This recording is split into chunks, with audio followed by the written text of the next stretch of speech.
Hello, everyone, and welcome. Thank you all for joining us today for this live stream event. My name is Albena, and I'm the Program Manager of the Microsoft Reactor San Francisco. I will be sharing session resources with you in the chat, but before we begin, I would like to quickly review two items with you, our Code of Conduct and event guidelines. First, take a moment to review our Code of Conduct. Microsoft Reactor seeks to provide a respectful environment for both our audience and presenters. We do encourage engagement in the chat, but please be mindful of your commentary, remain professional and on topic. And secondly, our event guidelines. This session is being recorded and will be available on demand through the Microsoft Reactor YouTube in about 24 to 48 hours. I'll be sharing the link in the chat for our YouTube channel. And if you have not been on a live stream before with YouTube, please take a moment and create an account on YouTube, so then you can ask questions. Which brings us to today's session with the Microsoft Security Insight Show. Let's bring in our speakers. Hello, Eric. Hi, thanks, Albena. Hi, I'm bringing up Brodie right now, and Edward and Andrea. Welcome, everyone. Welcome. Lovely Wednesday, just lovely. How's everyone doing? It's cold here in Atlanta, and cold being relative. I know you up there in the great frozen north, but we're being in the 20s tonight. Ooh, yeah, 24. Sweater around. weather. Sweater weather. Yeah, whatever. No, pretty good. But before we get started, I'd like to introduce someone on the show who's been a guest as well as a friend. She was on the last show that we have, and now she's one of our official co-hosts on a permanent basis. Andrea Fisher, credentials and experience goes without saying.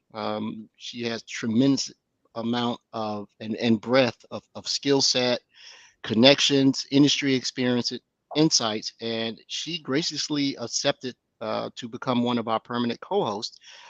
Franklin Grimberg, co-creator, friend of mine, we created the show together, has decided that he is going to support the show from the backside, all the editing and everything, but he's taking on new endeavors.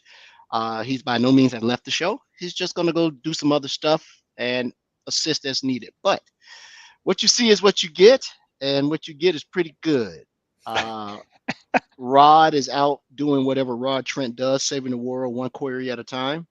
So he's actually traveling for business. I don't think Oh, he's there on YouTube. Evening from Orlando. He's in Orlando. Yeah. Not bad. Speak Thanks of the for showing devil. up, Rod. We appreciate it. So without that, Andrea, I'd like for you to do an introduction of yourself to all the listeners and supporters who are going to be seeing you here on a permanent basis. Absolutely. Hey, everyone. I don't know who here, Edward was talking about my experience, which also means I'm old, which is why I have a lot of experience. So if anyone here is old enough to remember Bewitched, I'm like the new Darren. I will never be as good as the old Darren Frank, but I am here to do my best to fill his shoes. So thanks for having me. I have been at Microsoft almost 11 years now in a couple of different roles, but mostly covering security.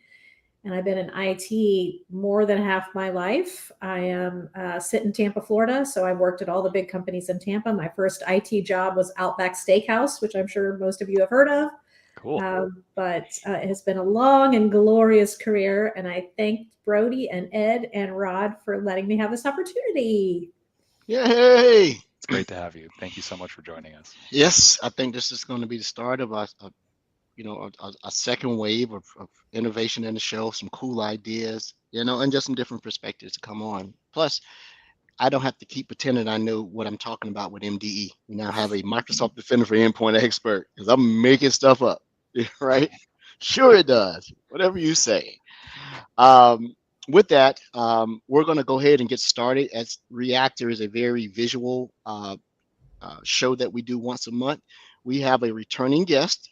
Seems like he's here every week now, but we know it's not. He's always welcome, and he and I are in the best way. He and I are peers of a sort, but he works and covers a different security product as well. I won't say industry because anybody can use the product. Mr. Eric Snyder. He is he was a Risk IQ GBB. I don't know what the new title is these days. So with that being said, Mr. Snyder, good to see you again, brother. How are you doing? Great, Edward. Thanks for having me on again. Always wonderful to be on this. And it's neat to see the evolution of the podcast and now the Reactor show it's really awesome. Yeah. We're trying to give the people what they want.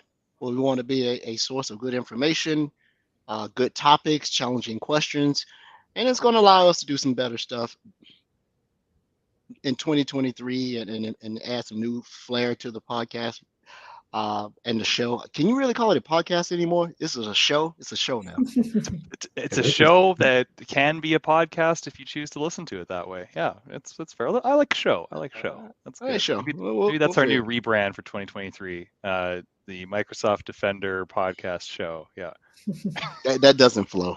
Oh my God, we need a focus group. We'll work on it. We gotta get a focus group. Working title. So, Andrea, before we hand the floor over to Mr. Snyder to do his awesome presentation, what you do interesting this week? Anything cool? Oh, this week I actually started the Senior Technical Leadership Program here at Microsoft, which is a super cool program. A lot of technical people kind of get stuck without a whole lot of career advancement if you don't want to become a manager or that kind of thing. So Microsoft created this particular program so that we all get to network with people from around the world. I was in meetings today with people from Sweden, from Colombia, from Germany, to talk about, our various challenges, to talk about how to be a servant leader with things like empathy and the growth mindset. So that's been what I've been busy this week. What about y'all? Well, I'll go next and hand it over to Brodie. About 3 or 4 shows ago, maybe 3, we were talking, it had to be 4, because Andrea, you had me run a script because you wanted to see whether MDI would alert on a couple of things, and my lab was garbage because I forgot to update the sensor. The docs have now added a footnote of sort on how to replace the sensor from using PCAP to win PCAP. I believe that's what it is. It's in a doc, and it was instructing you to uninstall the old PCAP driver and then install the new one. Well, you don't have to do that now. What you can do is stop the sensor and install the new one on top of it and restart it, and you're all good. Oh, nice. Yeah. And I tried it and it works, right? So luckily I had a copy of the old sensor stored somewhere, put it back on, and then followed the instructions, because I updated it, but then I did, and I'm like, oh, it does work, right? And supposedly, I talked to the MDI program engineering team. They say that you no longer have to wait the 30 days for the heuristics or the intelligence to rebuild out by keeping the sensor in place and just putting the overlay on top of it. So that makes sense, right? To be able Is to that do documented? Does that show when we on MS Docs or learn? They wouldn't put it in the docs. I talked to them. I said, they're like, oh, no, it's supposed to do that. It's going to maintain it. So the way he explained it was that the sensor is, it's multi-category. There are different pieces in it, and the driver or the capture mechanism is the only thing you're really upgrading, right? So, but if you take the whole sensor off, you got rid of everything. But if you leave it on, you have to stop the service, install it, put it back, and sure enough, right? I guess it goes without having the burden of proof, because I can't get access to wherever that database is. Some people say it's up in Azure, and some people say if you know where to look for it on the machine, it's there. I've yet to find it, and I don't want to break anything. So that's all I did cool this week, and working on this little spreadsheet thingy maybe. Awesome. And I killed my monitor, so I got a new monitor now. This monitor over here is literally about this long. Small arm, so that's it. Brodie, what did you break? I'm glad you're expanding the battle station over there, Edward. Well, I am working with just a ton of things, and it'll take me 10 minutes to explain all of it. But I'm going to take my time here to just say thank you to one of our moderators and contributors on our Microsoft Security Insights show Discord channel, Noodle McT Woodle, whose name I always seem to jumble. I've been working with this individual on getting a new Discord bot set up where we can actually start building some automation in to get rods, information, tweets, etc. put into our channel, just switching up kind of how we run our Discord community, because we've had just a ton of growth there in the last, especially month or two. And Rod, I think, has been a big part of that, and other people who send links out to the LinkedIn Sentinel or to the LinkedIn show site. Sorry, I'm fighting back a cold. I'm not 100% today. And anyway, Noodle has been fantastic, and we've been working on that together. And so if you haven't had an opportunity to go check out the Discord, people are asking each other questions. We're looking for tons of opportunities to improve it and get you, the people, our listeners and viewers, the information that you need truncated in one great source, so that when you log on each and every day, you've got an excellent repository where you can check, look for updates, find out what's new and shaken, and maybe interact with some cool security professionals. So yeah, big shout out to Noodle. Thank you so much for the help on all Thank fronts you, with that. Noodle. Thank you, Noodle McTwoodle. Yeah, so to our new listeners, watchers, supporters, if you see anyone on the call looking away, we're not being rude. It's Twitch, Discord, StreamYard, and luckily we got someone who can help us handle this, right? We started the show with 2 people. We quickly realized you can't run it with 2 people. You gotta have 4 to get it done. All right. Well, I'm not gonna ask Rod what he's doing, because I know what he's doing. He's enjoying the sun and the warm weather and getting up on stage talking. So without further ado, Mr. Snyder, tell me what's good in the world around Risk IQ, the EASM separation from the TI piece. We sort of got off track last time, so I'm not quite sure which topic we're going to do this time. Yeah, well, and that's what I was going to talk about. What I've been doing in the past couple of weeks have just been crazy, with people wanting to hear about our threat intelligence and what we're doing in that space.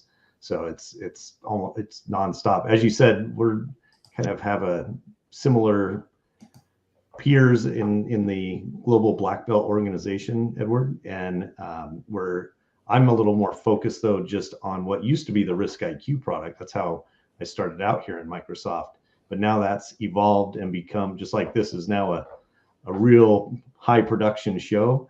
Our threat intelligence products are also very high quality and really coming into their own, being integrated into all the rest of the Microsoft products. Very cool.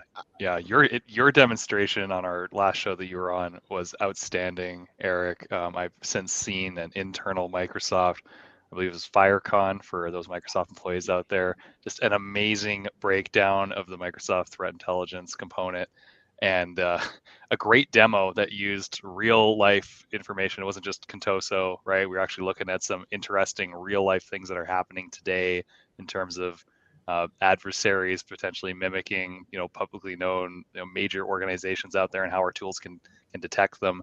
And Eric, you're coming on again. You're going to be presenting on the internal security community call. I believe that's tomorrow, right? For yet another demonstration of some of these capabilities. So you're just doing the rounds. Good. Yeah. Showing that all that impact and influence out there. Look at it, Eric. All right. Well, it's cool stuff. It's cool stuff. Edward, Brodie, you made me a celebrity, so thank you. Careful what you wish for. My 15 minutes of fame. We like to build you up and break you down around here. So, well. Oh yeah, I'm ready for that too. I'm just kidding. So, I think we need to give you the ability to share your screen and show your goodness. Yeah. Let's see. There we go. Uh-huh. Screen's up. And I'm going to maximize it on mine so I can see, because I don't have the quite new monitor put together yet. Oh, Edward, can you send us some of those monitors, by the way? I'll take a 49-inch monitor for all of these social media channels we need to monitor. Yeah, you had a couple people ask, Ed, what kind of monitor do you got? So, LG gaming something, 40 something inches, the real long curve one. 40 something inches or 30 something? 40 something.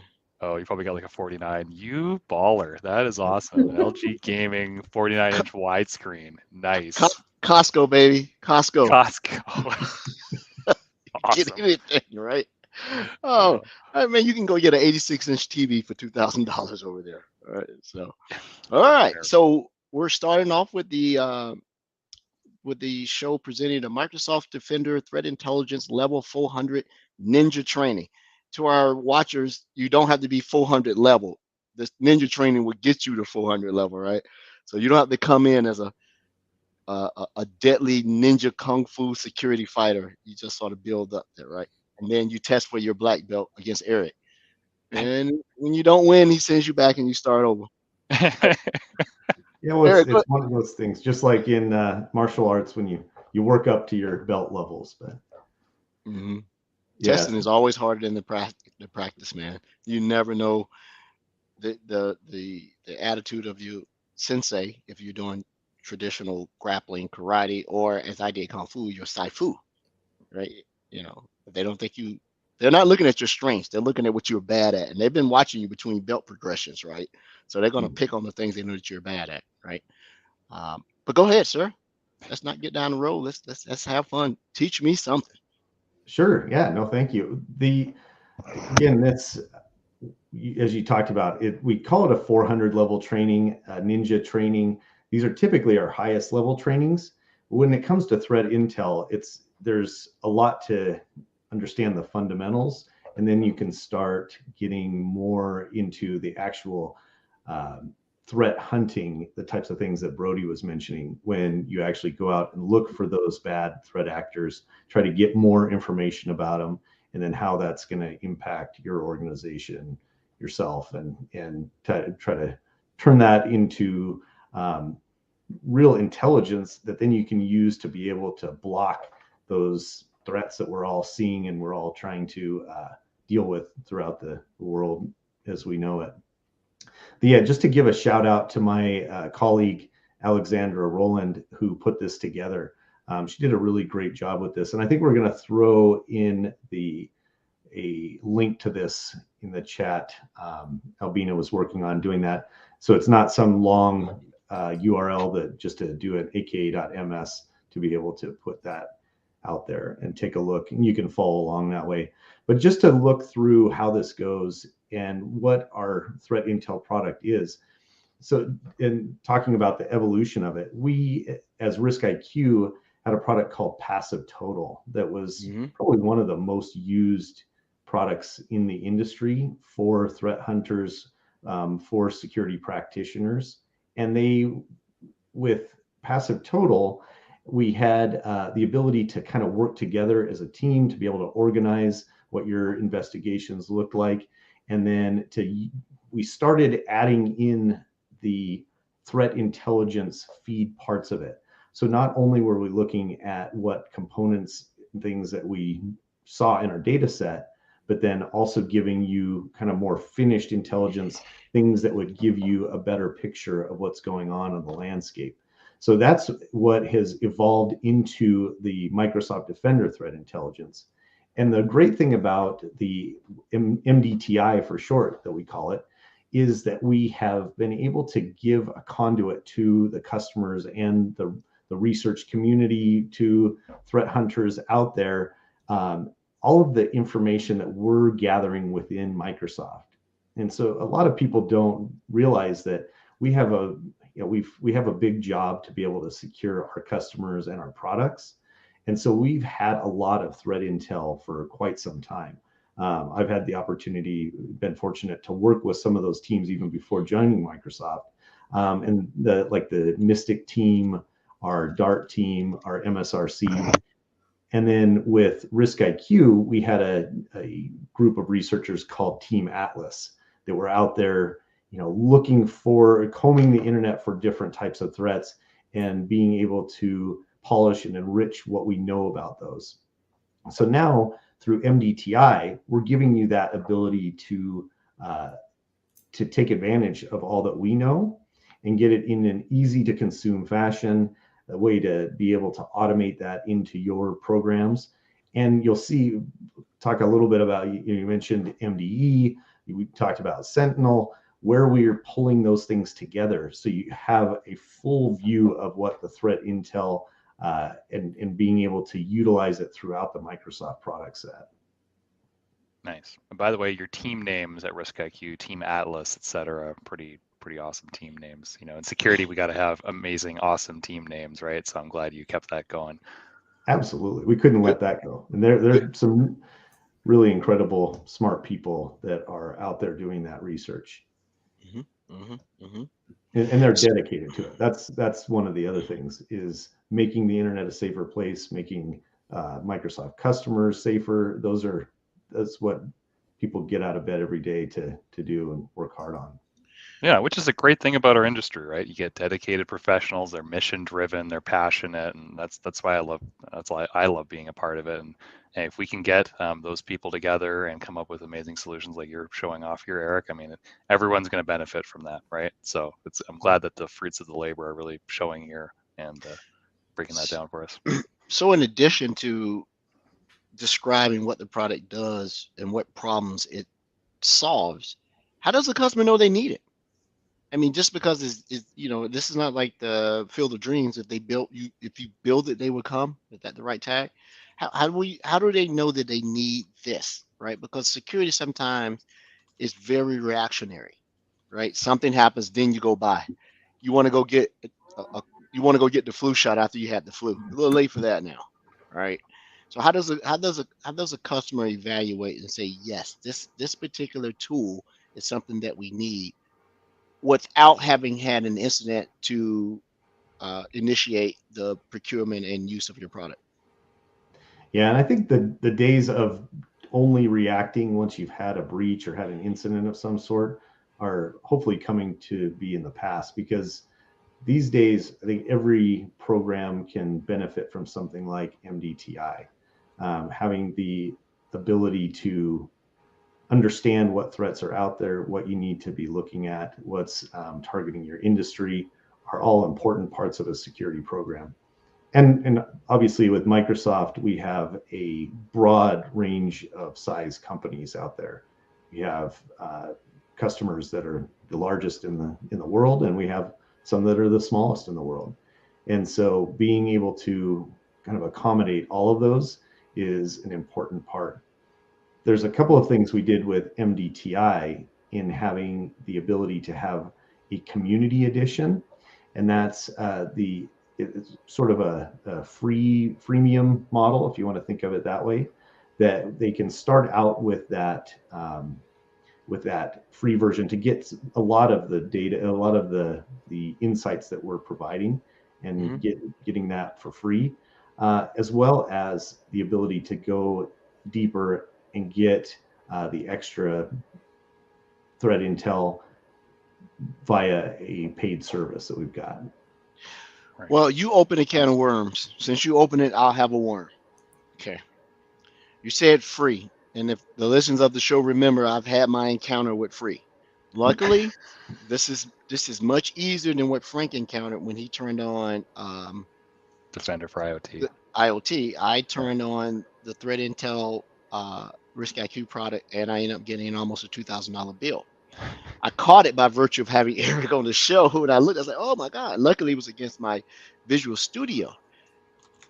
One quick little ticket took the bill off. Just like that. And I'm like, oh, okay. And they like, yep, this has happened before.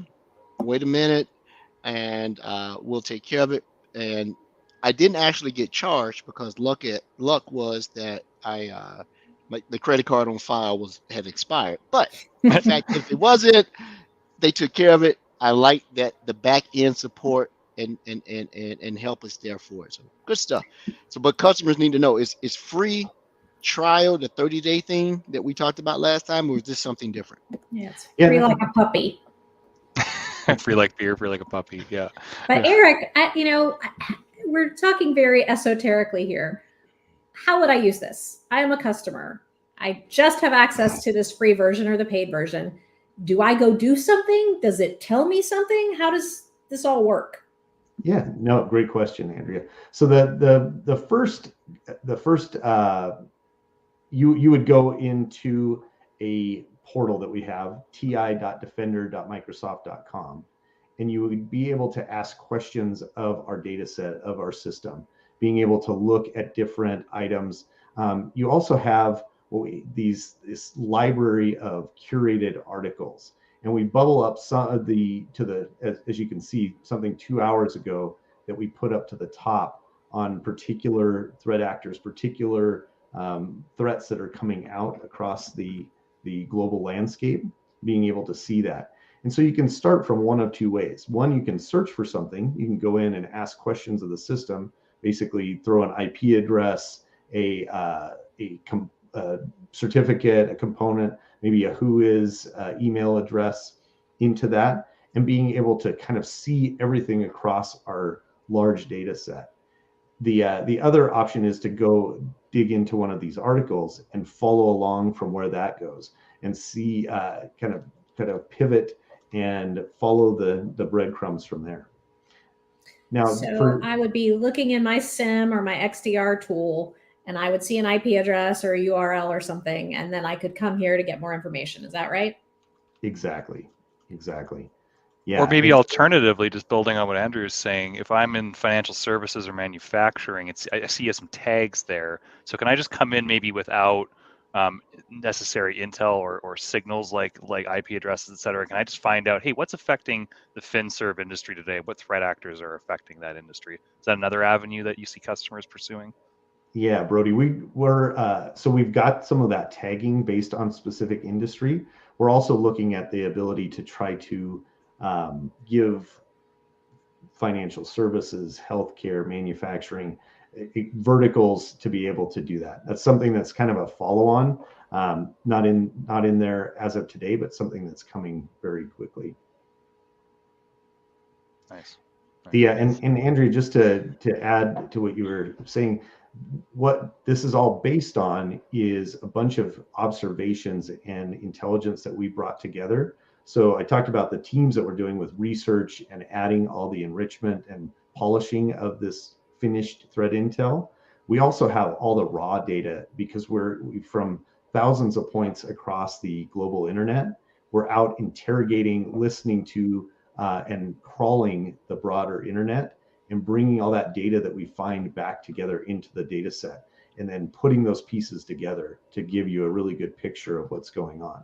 You can see the attacker infrastructure that's out there. You can see what types of changes go on and see what new threats are popping up. So for example, command and control servers that are out there, getting an ability to view that and see what's going on. So let me ask this. Ed is always the champion of the small guy, the underserved, the underappreciated, right?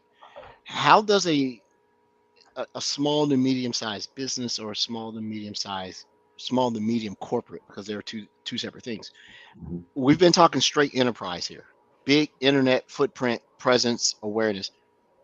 Does this scale down to someone that, I give you an example. Some of the smaller companies you're ever going to see are around ITAR. And if you're familiar with agency and everything, that is around munitions, buying weapons. They're not huge companies. And then you have some very niche companies that are small that do very important things. Is this a consumable product for them also? You know, let me just ask it plain out. Is it affordable for these small to medium-sized businesses? Yeah, and again, it depends on what their mission is. So for in comparison to what's in the industry, I think it's affordable. The is somewhere between free and the premium product where they fit. You know, it may be that they can get by with just the community capabilities, but in most cases they're going to probably want those premium data sets, the derived information, the thing to understand what types of advanced threat actors are out there. And so those would be a premium. But again, if they've got that need, if they're in a regulated industry, if they're in something that is a high security situation, then they would be able to take advantage. And we tried to price this or make it consumable because it's by seat. So they can go in if they've got the M365 admin center, they can go in there and add this product in and just add it to a seat that they based on an email address and put that in there. If again, if it's a larger organization and they want to look at a bigger number of seats, and I kind of have some target user functions here. So if you think about a security operations center, and you want every SOC analyst to have the ability to go and view this threat intel, which is a lot of the cases that we have, then you would want to have each of them with a seat. So you could add that. That's probably something you would work with your commercial seller for Microsoft to be able to get that kind of included in your agreements. this is one of the products that I thought would struggle because of lack of industry awareness. I underestimated Risk IQ's presence after meeting you up in Redmond. You guys have a history, right? Yeah. The product name has changed a little bit, but I've seen more customers ask for it rather than sellers selling it.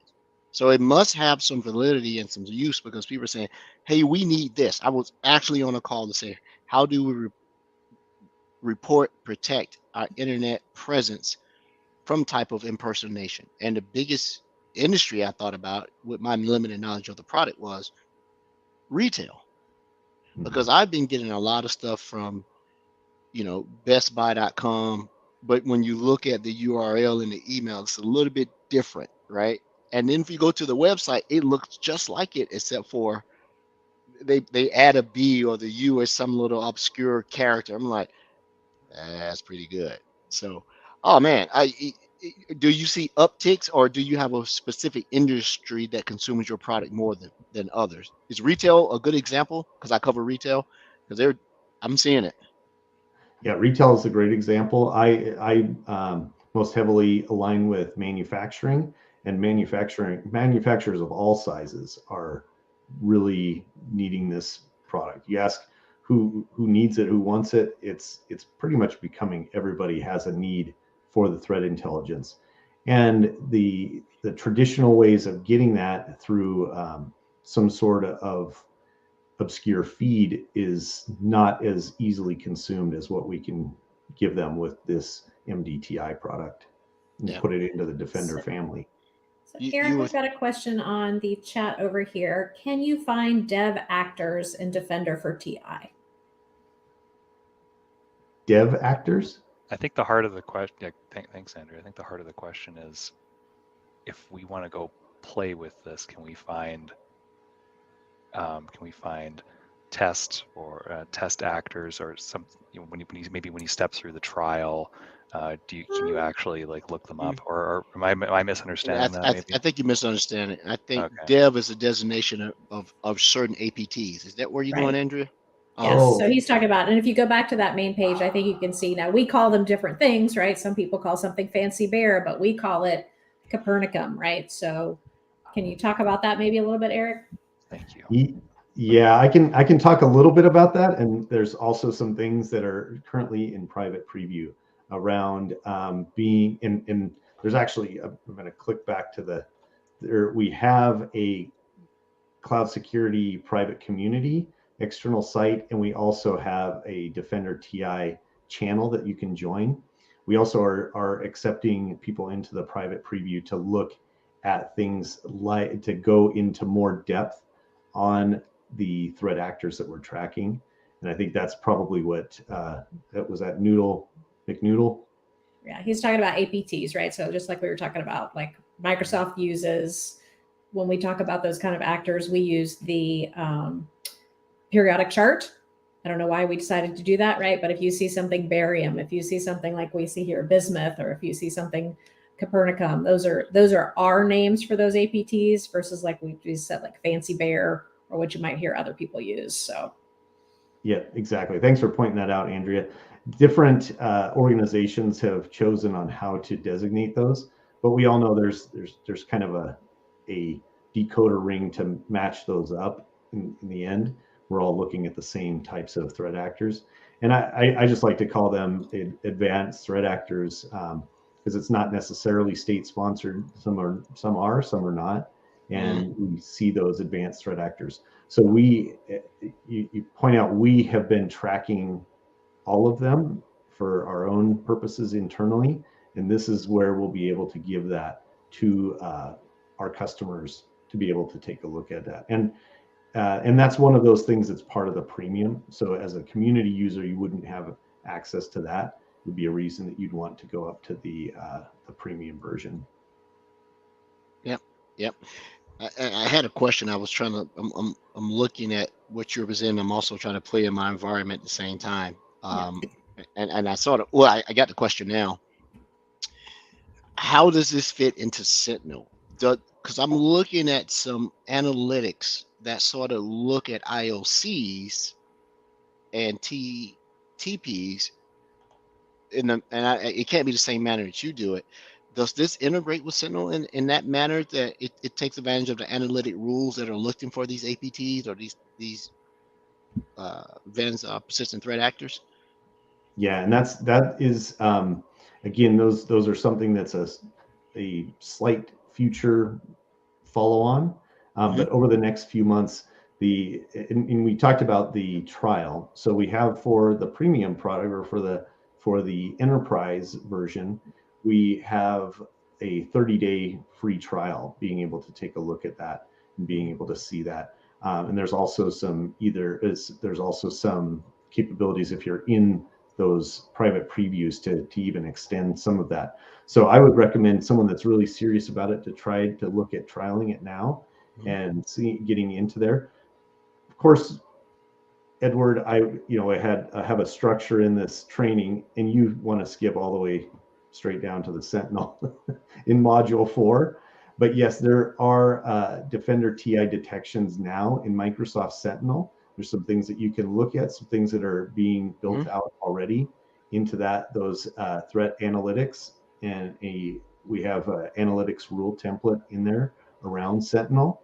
So you can go in and actually get analysis in Sentinel now with this threat intelligence, and we're adding more of that every day. You'll see quite a bit more in just the coming months. I mean, if you want a stretch project, you want something to work on with me, maybe you and I work together to build a push button solution. We can get it published into the Content Hub, right? Showing impact. Yeah, absolutely. And that's there was a couple of hooks that I just got confirmation are there now. So this will be some great things for us to work on when we have a little bit of slower time over the holidays, right?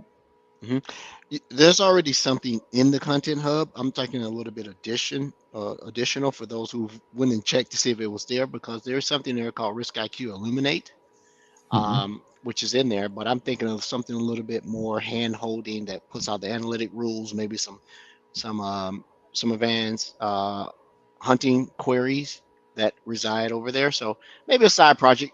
We'll look at it. Yeah, and we're leapfrogging what we did with the Risk IQ Illuminate by far with this threat intel. Yep. Because the Risk IQ Illuminate inside the Content Hub has 27 playbooks. And for those who are not familiar, playbooks are one of the components of our SOAR capability within Sentinel, right? And if you're in Azure, it's just, I'm having a brain fart. What are the playbooks in Azure? Logic apps. There you go. I could not remember that. I had a whole moment. There you go. All right. So, as customers consume this, how do they improve it? Or is the improvement and the detections really done on the back end, and the customer has to go make configurations to see the benefits of the platform or solution improvement? Yeah, well, I talked about what we're bringing in from our detections and information.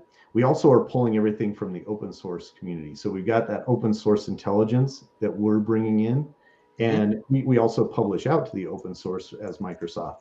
The thing that if there's researchers, if there's security contributors that are putting out into the open source community, we're going to pull that, and then we're going to expand on it. So you're going to, if you found something, we're going to take that and give you even more information around it. Okay. Sounds really, really good.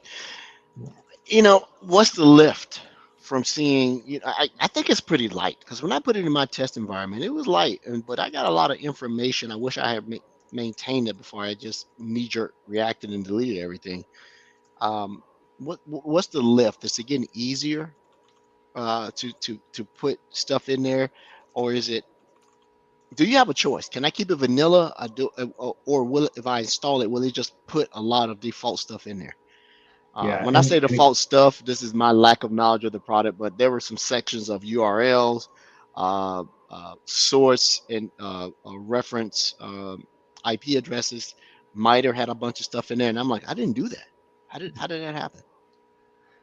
Yeah, and I think some of what you're referring to is where we split up the products, where Illuminate kind of had a mix of things that we're looking at your specific stuff, as well as looking at the threat intelligence and the threat actors that we're observing out beyond and into the broader internet.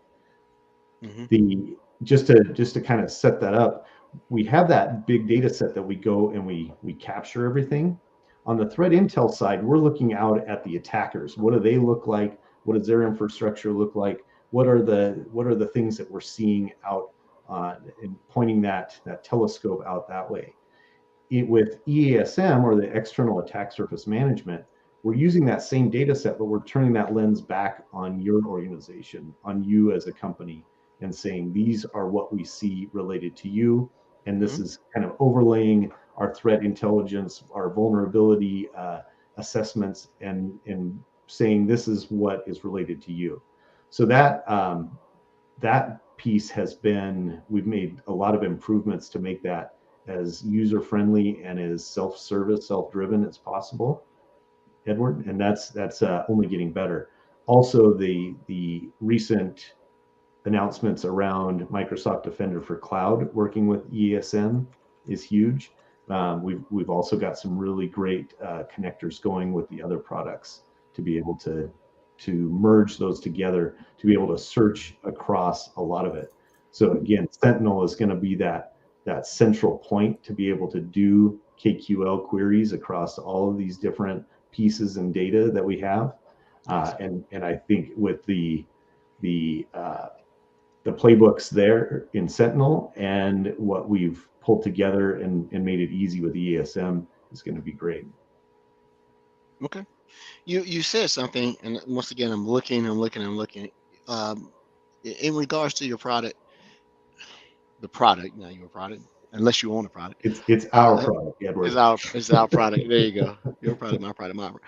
You know, when I'm using this, how does someone who is not a primary Azure consumer, Microsoft Sentinel user, can someone who use other security tools still take advantage of this? You know, it sounds like I have to have an Azure subscription to at least deploy this stuff, but can I use it against, you know, say, hey, I have other fees that I like to take into consideration and do this? How does it play well with other products? Yeah, and it still plays well with others. That was one of the things that we were known for with Risk IQ, is working with a lot of other products and being able to take advantage of it with different types of security programs and practices. Just to back up a little bit on how I mentioned the MDTI, what we're looking at here and what we showed the 400 level Ninja training for, that is a per seat scenario through the M365 infrastructure, M365 admin center. So if you don't use M365, which there's probably not very many people that would listen to this that don't, but if you don't, you can always set up a M365 subscription trial and so forth to get that capability to turn it up and use it. If you already have that, you can just go in and do a couple of clicks and turn that on or trial it. For EASM, that is actually an Azure resource, something that you spin up in the Azure portal. It's really easy to do. It's a few clicks, takes just a couple of minutes to get going. And then you just give it some information about pointing it at your organization, maybe something as simple as a top level domain or an IP block that you want the system to go out and identify and attribute to yours, and then give you an idea of what your attack surface looks like. Okay. Yeah, you answered one of the other questions I had in that, so cool for that. I will confess I haven't had a lot of time to sort of dive deep into it. I've not completed the Ninja training. From what I've seen on LinkedIn, people love it, right? They're going through and get their little badge of honor and put the belt on too tight. What else is a hidden? Give us a little nugget for those that would say, hey, if you're still not convinced, at least give this a trial.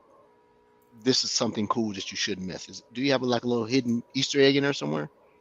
Yeah, again, we're sensitive on what we show, just to make sure that we're not offending anyone, even if it may be someone that's not necessarily the best of actors out there. But you mentioned it, that there's the capabilities to integrate this with other products. Both ours first party, we're doing that in the we're doing that as the sort of the highest priority. So integrating with Defender for Endpoint and into Sentinel, on the ESM side, doing that into Defender for Cloud and into Sentinel. But we also have other, there's if people haven't gone all the way in with Sentinel yet, or they're in a transition, or maybe they just they're not interested in Sentinel, which I mean, I think both of us would urge them to still look at, because I think there's a lot of reasons why it makes sense. But if they haven't bought in, then they can look to integrate this together via other mechanisms like an API automation. I have one more question. So I'm reading from some stuff I saw to prepare it. Look at me being a big boy, right? How does this fit for those who provide security partnership, MSSPs? Is this something that can be monetized from an MSSP perspective? And is it something that can be delegated via Azure Lighthouse if you can? I'm not sure. Yeah, it's not really a the Lighthouse would probably come into play depending on how they have that set up and structuring it. We have a lot of MSSPs that are utilizing the product and that are very interested in doing it. There's a couple of different ways. There's the capability of them using a seat as their own, and there's some other mechanisms that I'm not totally, because again, I'm not on, I don't necessarily deal with the commercials of it, but there's the capability of I guess allocating seats of someone's organization to an MSSP for them. So the company would, I guess, purchase the seats, and then the MSSP would utilize it on their behalf, kind of like they would use another type of M365 seat on behalf of the organization. So there's two different ways we see people that are using it. And that sort of makes sense now that you explain it that way, that there's nothing to delegate by virtue of the way the product is procured and deployed. But if I have someone who has, eyes over my shoulder, then you buy one more seat for them and then set up whatever alerting that you want to go to that particular seat that then forwards to an email or whatever else, whatever alerting you have. Right. Okay. Yeah. Just buy a vendor seat so they have access to be able to do something, right? Yeah, and we don't designate them as a vendor seat, but if just as I mentioned, if it was an M365 seat, some sort, it'd be the same scenario. Okay. But MSSPs love this. I mean, this is something that's great for them to be able to protect their customers as well. And they can probably brand it, right? Because to the customer, I don't care how you do it, it's just done. And they probably don't even spell out that it's your product. They'll just say, when you buy our services, you get threat intel, right? And they resell it and say, hey, put this in your environment, give us one of those seats, and we got you. We'll take care of it. All right. And again, now you're getting into the fine print of the agreements. So, fine print. Sell it as an offering because it's ours. Okay, but whenever I have fine print, I'm either the victim or I did something bad, right? You didn't read the fine print. So, but we'd welcome those conversations to make sure that it fit best into how they're offering those MSSPs. I mean, that's an important part of the industry, that especially when you talk about smaller organizations that can't afford or don't have the resources to build out their own full program to protect themselves, MSSP is a great way for them to get that.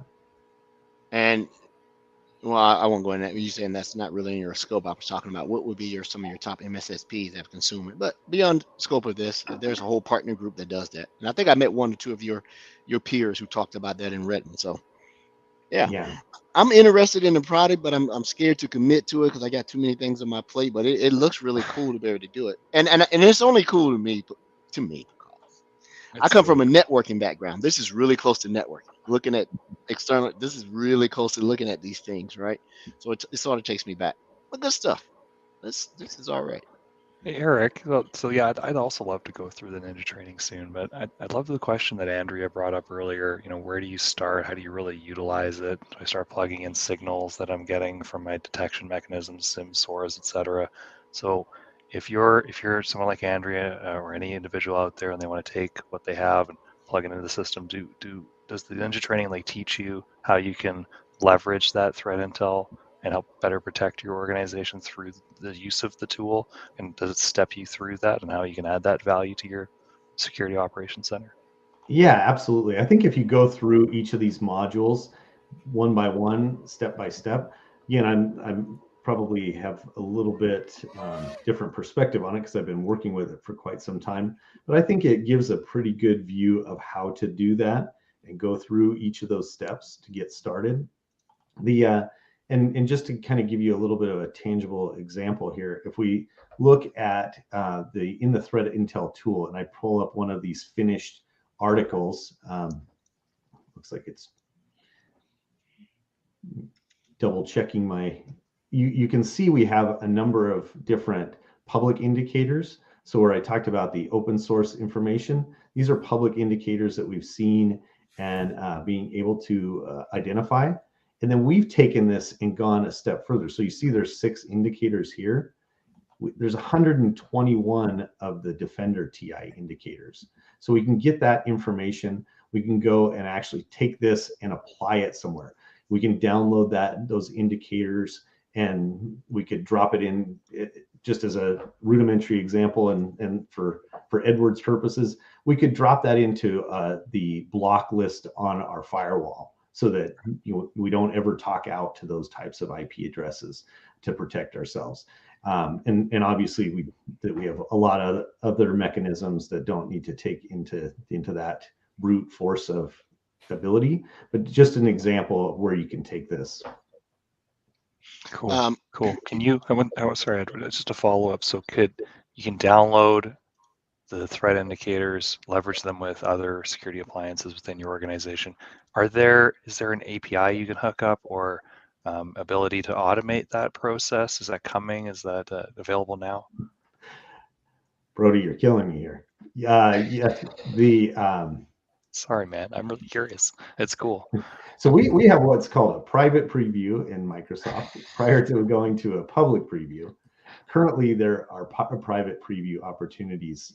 If you have an interest in an API for threat intelligence, please reach out there on those links that are in the Ninja training to go and join our community and get the opportunity to utilize these early on prior to them going to public preview. But when they go to public preview, and I'll just say in the near future, not to give a date of any sort, but in the near future, then you'd be able to utilize that API to ask these same questions to get much of this information out. Okay. Thank you for providing that insight. I wasn't trying to handcuff you with the answer. I was honestly curious. So No I hope everybody out there reaches out and joins our private preview programs. They're amazing. Yeah. And Andrew, you've been quiet. You got any other questions? No, I was going to say, Noodle had another great question for us. Customers keep asking about dark web monitoring. Is that anything that either MDTI does, or do we have anything that does that? So MDTI, we've stayed away from the dark web monitoring. Specifically, you will find that there are indicators that kind of go dip their toes into that darker web, but it's not something that we have a specific feed into that. There's some debate on what that dark web even means in certain areas. So you're going to get a lot of good intelligence, but it's not what we traditionally think of on that.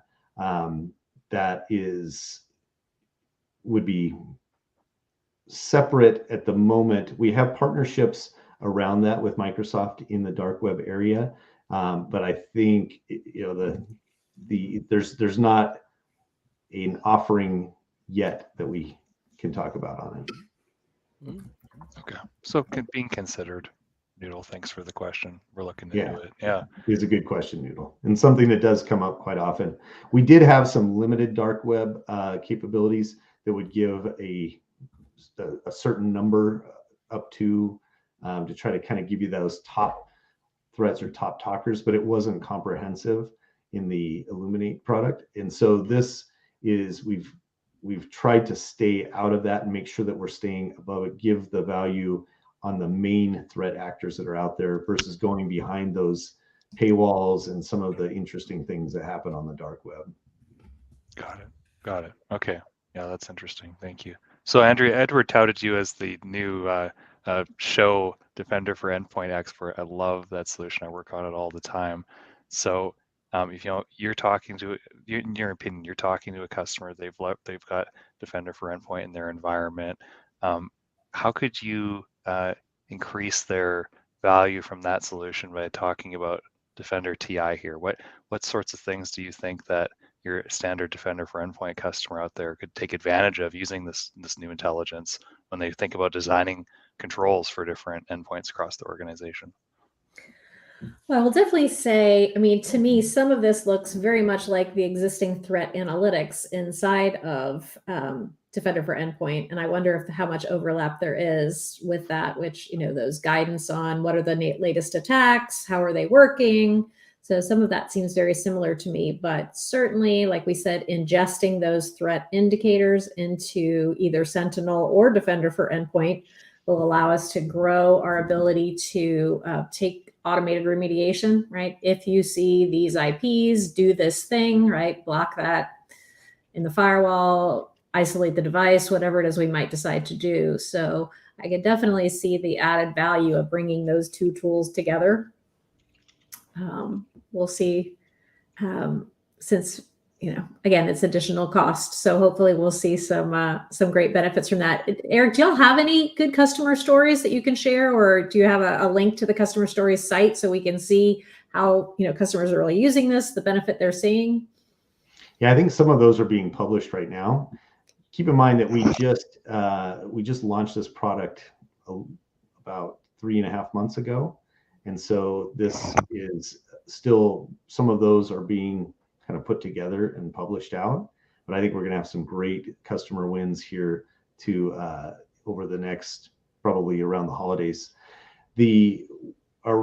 Another thing just to extend on the MDE is, you're right that there's a lot of threat intelligence, threat analytics that are in there. I don't want to give people the impression that we didn't have threat intelligence prior to launching this product. This is kind of an extension of what you had. So imagine you're in MDE, you get some information that's related to it, and you click a button to go out to MDTI or ti.defender.microsoft.com to get more detail on it, to go deeper on it, to get some additional finished intelligence, and to maybe do a deeper investigation with the raw data that we've got. Cool, thank you. Yeah, that threat analytics piece is a key component I love talking with customers about for MDE. And it's nice to know this is kind of an extension of that, allowing you to dig deeper, to your point, Eric, before I lose my voice. I'm really looking forward to working on that myself. Yeah, I'm looking forward to you losing your voice too. Oh, never mind. That's not what you were saying. That's a pretty good burn. That's a pretty good burn for you. I'm impressed. I'm gonna tell you, the behavior doesn't change because we got a new host, right? Right. Yeah. Manners, but still giving each other the business. I got you. We're hoping for a softer, gentler Edward, but. As much as Brodie gets on me, man, if you can't kick a man when he's down, when can you kick him? There you go. You could outrun me, Edward. You could outrun me, but I don't know about that now. Hey, but this has actually been the most excellent, Andrea's the wordsmith. I can't think the end of this trilogy, because you've been on the show 3 times. This is your 3rd time, Eric, or is it your 4th? Yeah. Well, it was a little over a year ago that I was on for the first time, and then twice this year. Yeah, twice this year. So this is wonderful. I think introducing who you were with the risk IQ at the very onset of the acquisition, and the 2 in depth about the products. And I think we still haven't talked about the EASM piece, right? We only talked about the TI piece, right? Is that something up under your wing, or is that another? Did you guys really separate it just like that? You do the TI piece and someone else does the EASM piece. No, I can talk about both of those pieces. we just didn't get enough time to focus on this one on the last podcast. We talked a lot more about EASM, which was great. Okay. I love talking about that too. That's where I wanted to make sure we got the listeners and viewers some idea on the MDTI. Well, I think Is there ninja because training coming for ESM? Sorry, Edward, I got to ask. you asked the question. There you go. Yeah, and I think the one is going to be coming very shortly because we have that kind of interest in EASM as well. Awesome. We're looking forward to that. I'm sure everyone listening and watching is looking forward to that as well. That's cool. Yeah. Well, it seems like based on the newness of the acquisition and constant product improvement, that this is not your last stop, your last show. So anytime there's improvements and stuff that you want to come on, definitely come on and talk about it some more, especially, with integrations around MDE. Andrew's going to love that. I'm on the Sentinel piece. And I can't really find a play for MDI because if someone's beaconing or doing something from your internal network on your domain controllers, you got bigger problems. You got much worse problems than that, right? I've been trying to look at the Discord stuff a little bit. It looks like we haven't have any questions. Basically, Noodle he takes up half the chat because he's a chatty character. Eric, we want to have you back on again. I think you're our most popular returning guest or our most frequented returning guest at this stage, Edward. I believe that's correct, right? 4 times now. So yeah, and pardon me, Eric, I didn't realize your internal discussion on EASM was actually today at Microsoft. And internal Microsoft folks, if you hadn't had an opportunity to join the global security community, please do so and take a look at Eric's presentation today and some of the past stuff that he's done, because we're able to get into more depth for everybody who works at Microsoft in terms of demonstrations and whatnot. And folks are public, folks out there who are listening to this, like, definitely give a look at this, take a look at this training, try it out, put on an expired credit card on your environment, maybe, if you're going to pull something like Edward did. But we, I love our ninja trainings. I love how open we are with our documentation on MS Learn. That's how I upscaled my career. And if you're interested in this and you want to get deeper into it, have fun. The link's in the chat, and we'd love to hear your feedback on not only this training but other trainings that we offer. For sure. I feel like Eric is an Instagram influencer with that background. I'm waiting for him to put on like a cool hat and start posing. Yeah, that's my greenery screen. All right. Well, everyone, thank you so much for taking time out your busy schedule. We're going to be nice and play nice, but we always have to end with something about Microsoft Learn. If we don't, Rod Trent will be mad at us. The ninja trainings and the learning path for the Risk IQ acquisition of the two products, EASM, as well as Defender for Threat Intel, is on Learn. So go take a read through it. It is a very good. It's a very good read. I picked out sections because that's where I focus on in my career. But yes, it is out there for Learn. With that, will there be a certification associated with your product? We've asked this before. This is a good question.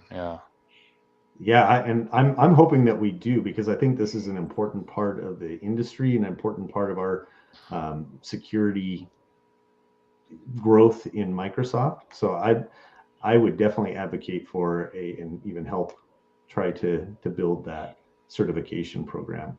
There is a little bit of a in that 400 ninja training, there is kind of what we call a knowledge check. So similar to some of the others in Learn, but it doesn't necessarily translate to a certification yet. But I would hope that we end up seeing an SC number of something with Threat Intel. Yeah, and not to take the credit, this is something that Frank and I had talked about. He's working JTAs and he's working the new updates to SC200. And he asked me, do you think this is something that should be included in SC200? I was like, absolutely not. That exam is getting so large and so broad now, right? And I'm like, you can't assume that everybody's running every product that we sell. And so it's not a very fair measure of skill. Even if it's only one question, that one question can tip someone from passing and not passing, right? And they don't have exposure to it. But I think a independent certification of the product very singularly You know, Yeah. We'll make it the SC. Let me see what numbers I got left. Yeah, I don't know what the mapping is. I got a list of wishes that every time we should talk about certifications. SC, we'll call it SC 186. Oh man. All right. Specific. Yeah. Thanks, Edward. Eric, thanks so much for coming on the show and showing this off again. We love it. We're going to have you back definitely. This is extremely enlightening. And if you're listening or watching, we provided a ton of links over the course of our chats in terms of how you can get at some of these MS Learn resources, and we'll be sure to include them in the show notes as well. So thank you. Thank you for having me on. Woohoo! Have a great day, everybody. Everybody gets the free car.